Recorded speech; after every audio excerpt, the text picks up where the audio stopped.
C'est l'heure du face-à-face avec David Revaud-Dallon du Monde et Bruno Jeudi de Paris Match. Bonjour messieurs. Bonjour Roselyne. Et ravi de vous retrouver.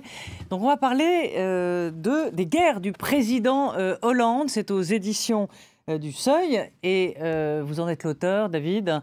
Vous avez enquêté sur François Hollande, chef de guerre.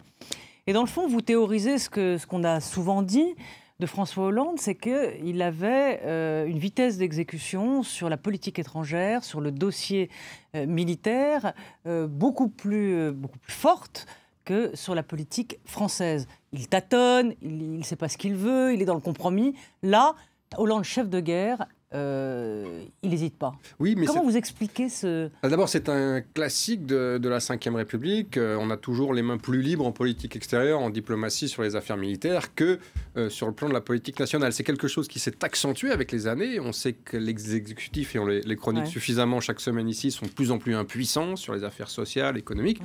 Et il faut dire que de ce point de vue-là, François Hollande, son quinquennat, il a très mal démarré. Au bout de 6 mois, il était déjà en chute libre dans les sondages. Toutes ses promesses de campagne, le chômage, les déficits avaient déjà volé en éclats, la réorientation de l'Europe, on avait des couacs gouvernementaux, on avait des couacs en termes de vie privée. Bref, c'était assez catastrophique. Et en se lançant en janvier 2013 dans l'opération au Mali, il découvre avec bonheur quelque chose qui enfin fonctionne, des militaires qui sont aux ordres, qui exécutent. Qui obéissent, en fait.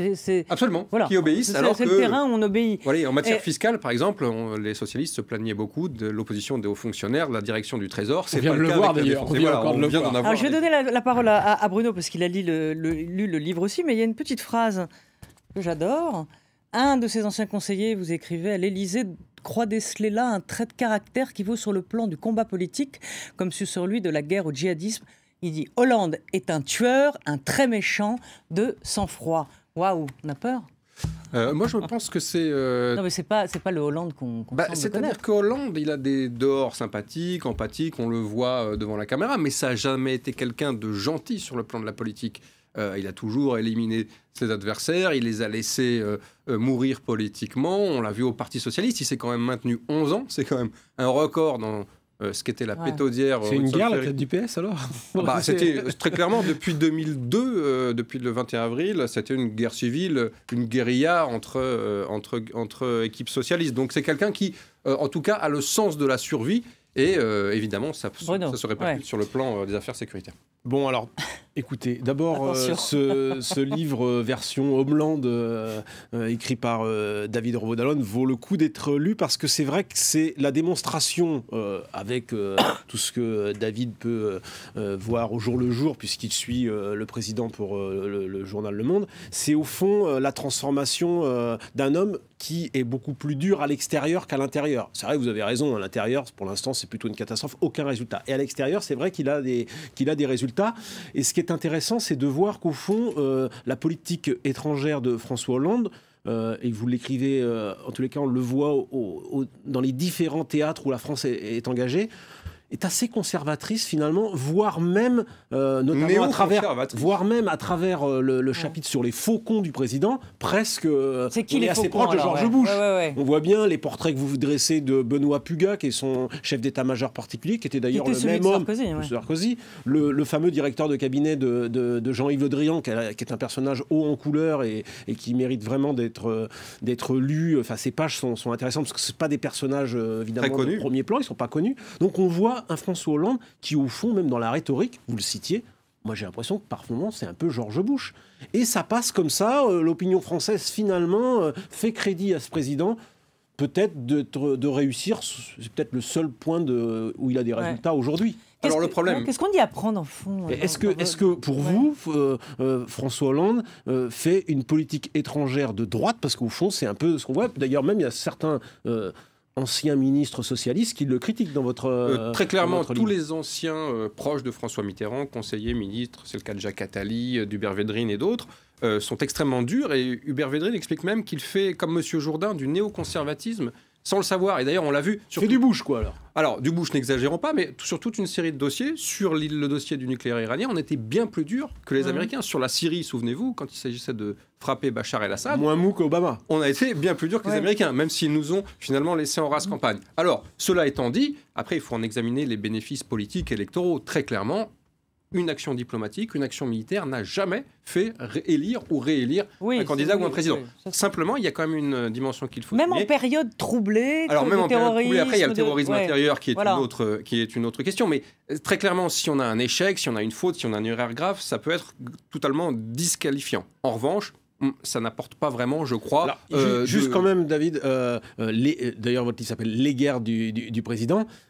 On peut dire que sur ces terrains-là, il est plutôt en réussite. En revanche, sur tout l'autre aspect de la politique étrangère, et notamment, bon, c'est pas l'objet du livre, sur la politique européenne, là, il n'est pas tout à fait en réussite. Donc, c'est un petit peu plus mitigé. Les résultats sont quand même, il y a du bon et du mauvais, voire du très mauvais, notamment, on voit bien la relation qu'il a aujourd'hui avec l'Allemagne est apaisée, mais elle était très difficile au début du mandat, et la relation avec Vladimir Poutine est quand même placé la France dans une situation, à mon avis, très compliquée. Alors, justement, vous notez la différence qu'il y a entre Le Drian, par exemple, et Laurent Fabius sur le cas de la Syrie. C'est-à-dire que la position française, donc, qui est défendue, vous l'écrivez bec et ongle par Laurent Fabius, c'est dans le fond ni Daesh, ni Bachar, alors que Le Drian considère que, il n'y a pas de préalable. Il faut taper Daesh et aller au plus pressé. Dans le fond, Fabius dit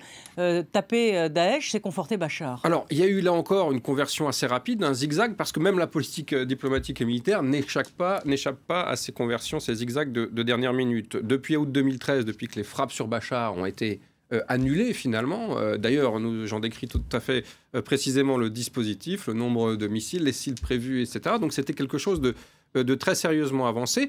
Et depuis cette date, on considérait qu'il ne fallait surtout pas, en attaquant l'État islamique, renforcer Bachar el-Assad. Qu'est-ce qui s'est passé cet été ? D'abord, on s'est aperçu qu'il y avait énormément de liens entre toutes les tentatives d'attentats terroristes déjoués sur le territoire national, la plus célèbre étant évidemment celle du Thalys, où on s'aperçoit qu'il y a des liens directs entre les terroristes qui agissent en Europe et des centres de formation et plus généralement l'État islamique sur place. Et d'autre part, on sait que les Russes commencent à s'activer, on sait que les Russes, eux aussi, vont s'impliquer dans la bataille et vont taper. Et donc, là, pour le coup, on est dans une politique diplomatique assez classique. François Hollande veut arriver à l'Assemblée générale de l'ONU en ayant frappé l'État islamique. Et donc, là, très clairement, l'usage de la force est au service de la position diplomatique. Mais plus globalement, vous avez raison de pointer cet aspect-là, Roselyne. Moi, ce qui apparaît aussi dans la lecture du livre, c'est au fond, François Hollande s'en sort bien sur ces terrains-là extérieurs parce qu'il a deux pros. Et au fond, c'est sans doute une des différences, peut-être avec Nicolas Sarkozy, qui a eu de mauvais ministres de la Défense, à l'exception du très court passage de, peut-être, on n'a pas eu le temps de le voir. Et un officieux qui était Alain Juppé. Mais Bernard-Henri Lévy. Il est clair que François Hollande, il a deux pros. Alors, on peut être d'accord ou pas d'accord. Je pense que sur Fabius, il y aurait beaucoup à dire. Mais Fabius tient le quai et Jean-Yves Le Drian est probablement le meilleur ministre de la Défense depuis une trentaine d'années. Donc, effectivement, ça aide. Il n'a pas les mêmes pros sur des aspects de politique intérieure beaucoup plus forts, l'éducation, l'économie, où là, il a vraiment eu, il a des points faibles. Mais vous le disiez, Bruno, l'opinion publique finalement. Et d'ailleurs, c'est deux des ministres qui s'en sortent le mieux dans les sondages. Absolument, ce sont les deux poids lourds du gouvernement, ce qu'on n'attendait pas du tout au début du quinquennat. Et d'ailleurs, qui aurait pu croire que François Hollande allait se mettre en faucon ? Ce qui est plus intéressant, c'est que la gauche a avalé tout ceci sans coup férir. Les ventes d'armes au Congrès de Poitiers, on applaudit les images des rafales, on applaudit le fait que Le Drian se transforme. Que d'évolution depuis François Mitterrand qui refusait d'aller au Bourget. C'est la même chose pour la loi renseignement qui autorise les écoutes plus azimuts, le déploiement de l'armée sur le territoire national. C'est assez étonnant. Il y a aussi quand même la situation internationale. La France, comme l'Occident, est en guerre contre le risque terroriste, qui quand même menace sérieusement l'Occident.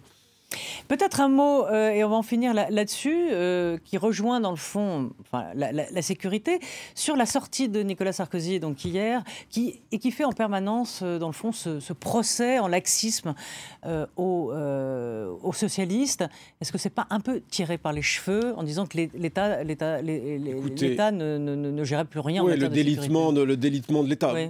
Sur le fond, je pense qu'il n'a pas tort. Le délitement de l'État, alors aujourd'hui, c'est la gauche qui était au pouvoir et donc c'est à la gauche qui fait le procès. Mais ce délitement de l'État, il existe depuis une trentaine d'années, au fond depuis le début des années Mitterrand. Mais ensuite, on voit bien qu'il y a eu un affaissement qui a été confirmé avec Jacques Chirac, d'une certaine manière aussi avec Nicolas Sarkozy, qui fait son mea culpa, hein, notamment sur les aménagements de peine.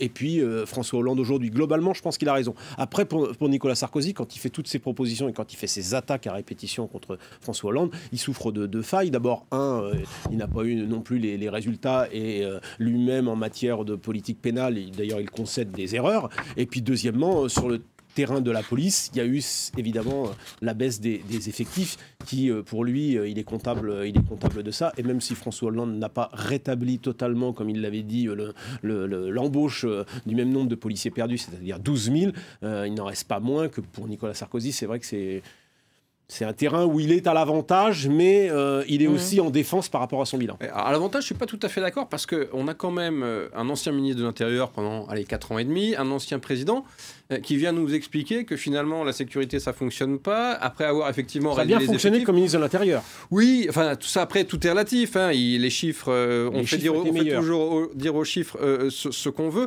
En revanche, ce qui est certain, c'est que pour le coup, on vient de le dire, s'il y a un angle d'attaque qui est un petit peu difficile pour l'heure envers l'exécutif socialiste, le procès en laxisme, je crois que c'est un peu fini. Et d'ailleurs, Roselyne, vous êtes bien placée pour le savoir, puisqu'un proche de Nicolas Sarkozy nous le confiait très récemment.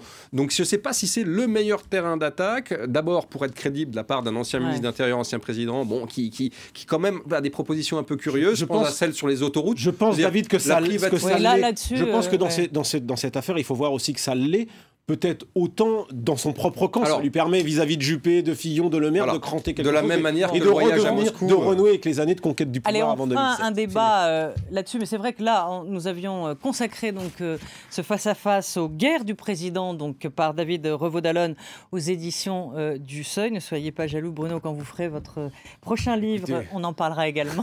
Mais je sais que vous n'êtes pas d'une nature jalouse, donc je suis rassurée. Et je lis cette petite phrase que vous mettez donc dans votre livre, avant le prologue. La politique est plus dangereuse que la guerre. À la guerre, vous ne pouvez être tué qu'une seule fois. En politique, plusieurs fois. Et c'est Winston Churchill. Merci à tous les deux. On se retrouve bientôt. Merci.